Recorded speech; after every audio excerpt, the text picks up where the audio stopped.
Hello viewers, we can construct a 730 mostly mosque on the floor as per the architect's design. After the mosque, you can make it a template. The template you can measure the 26 inches এই সিঁড়িটি layout দেওয়ার সময় আমি কিন্তু বিপদে পড়েছিলাম, বিপদই বলতে পারেন, কারণ এখানে প্ল্যান করে করা ছিল কিন্তু ইঞ্জিনিয়ারের প্ল্যানের সাথে এই কাজটা বাস্তবে মিলে না। যদিও আমি পারমিশন পেয়েছি পরে যে আপনার মতো করে করেন, ততক্ষণে আমার 2-3 ঘন্টা সময় নষ্ট হয়। আমি পরবর্তীতে কিন্তু পারমিশন পাই যে আমার মতো করে করতে হবে, তখন আমার মতো করেই করছি।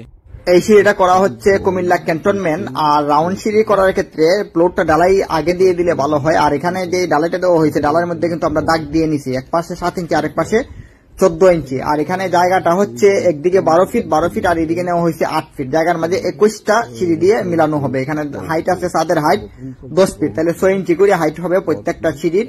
আর এখানে যে ডাসাটা দেওয়া হয়েছে, ডাসার 2 মাথা যাতে একুরেট লেভেল থাকে, তাহলে কিন্তু রাউন্ড সিঁড়ি সুন্দরভাবে মিলবে। রাউন্ড সিঁড়ি করার আগে আপনারা অবশ্যই ফ্লোর ঢালাই আগে দিয়ে নেবেন, তাহলে লেভেল কন্ট্রোলে রাখতে পারবেন। এখানে দেখেন আমরা কিভাবে লেভেল করি। আমাদের দেখেন এটা কিন্তু প্রত্যেকটা আমাদের রাইজারের মাপ দেওয়া আছে এইভাবে। ফ্লোর যদি আপনার লেভেল হয়, আপনারা এইভাবে সুবিধা হবে, আপনাদের এইভাবে দাগ দিয়ে নেবেন। আর যদি ফ্লোর লেভেল না হয়, আপনারা অবশ্যই কলমে দাগ দিয়ে নেবেন 6 ইঞ্চি পর পর। আপনার রাইজার যদি 6 ইঞ্চি হয় এবং 5 ইঞ্চি হলে 5 ইঞ্চি পর পর। আমরা প্রত্যেকটা ধাপ কিন্তু এখান থেকে এটা কিন্তু 6 ইঞ্চি আপ, আবার পরের ধাপ এখান থেকে আরো 6 ইঞ্চি যোগ দিলে 1 ফিট আপ। আর আবার যদি এখান থেকে 6 ইঞ্চি যোগ দেন 18 ইঞ্চি, এই যে দেখেন 18 ইঞ্চি। এইভাবে যদি আপনারা 6 ইঞ্চি পর পর আপনার রাইজার যেরকম ওইভাবে যদি উঠতে থাকেন, এভাবে যদি উঠতে পারেন, আর পুরো যদি লেভেল হয়, তাহলে আপনি কাজটা অ্যাকুরেট করতে পারবেন কিংবা লেভেল কন্ট্রোল করতে পারবেন।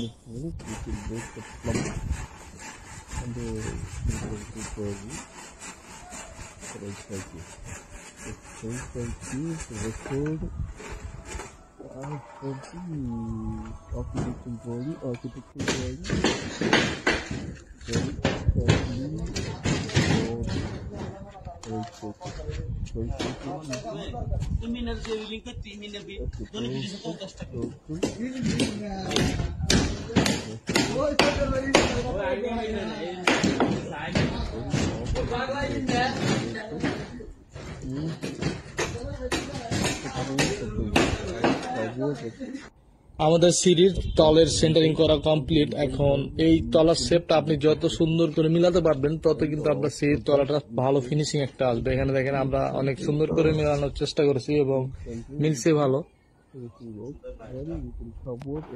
অনেক ভাই বলছিল 10 ফিট জায়গার ভিতরে সিঁড়ি করলে নাকি ওই সিঁড়ি দিয়ে উঠা যাবে না। আসলে এটা ভুল ধারণা। একটা ইঞ্জিনিয়ার যখন ড্রয়িং করে, আপনার সবকিছু মেজারমেন্ট করে তারপরে ড্রয়িং করে।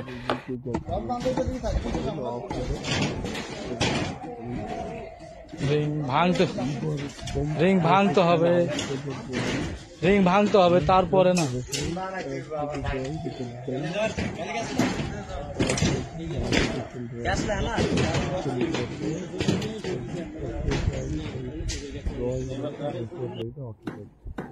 Then we can prepare the line cable and the cross cable boss. We can tie and every space leave it and আপনার জায়গা যদি অল্প হয় আর যদি চান যে রাউন্ড সিঁড়ি করবেন, তাহলে এই সিঁড়িটিও ফলো করতে পারেন। আপনার এই সিঁড়িটির পাশে আছে 16 ফিট, এই পাশে আছে 16 ফিট এবং এই দিক আছে 8 ফিট। এই 8 ফিট এবং 16 ফিট জায়গার ভিতরে এই সিঁড়িটি করা হয়েছে।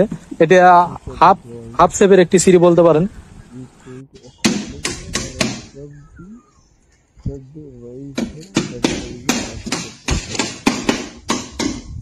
then we can check it each by each by way of drawing.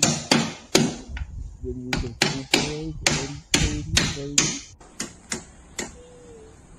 perfect engineers and the skill labels. The skill labels are professionally have experience for the capital work as per the norms and conditions by architect.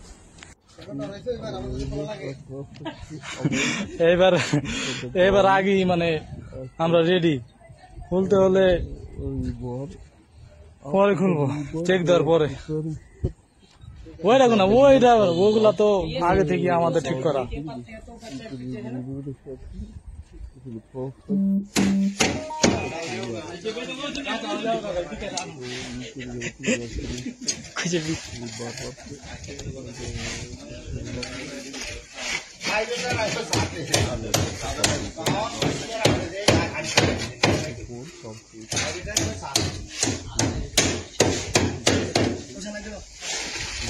আরো একটি round সিঁড়ির কাজ complete করলাম। এই সিঁড়িটি হচ্ছে চট্টগ্রাম কর্ণফুলী থানা, এবং এই সিঁড়িটি কিভাবে করেছি আমরা, কিভাবে করলাম, এটার বিস্তারিত ভিডিও আসছে।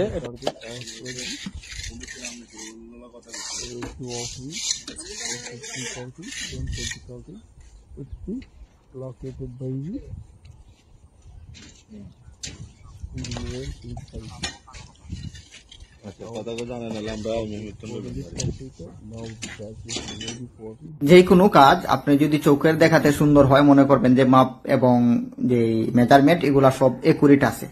তো সিঁড়ির সবচেয়ে বড় কথা হচ্ছে শেপ যদি আপনি সুন্দরভাবে মিলাইতে পারেন, রাউন্ড সিঁড়ি কিন্তু দেখতে সুন্দর লাগে। এই সিঁড়িটা দেখেন কত সুন্দর লাগতেছে। আর এটার মাপটা হলো একুরেট কেন, যে আমরা যে দিকে 13 ইঞ্চি বা 13.5 ইঞ্চি আছে, আরেক দিকে আছে 6.5 ইঞ্চি, এগুলা কিন্তু মাপ সব একুরেট রাখার কারণেই কিন্তু এটা সুন্দর দেখা যাচ্ছে। তো এটা আমরা ছাদ এবং সিঁড়ি একসাথে ঢালাই দেওয়া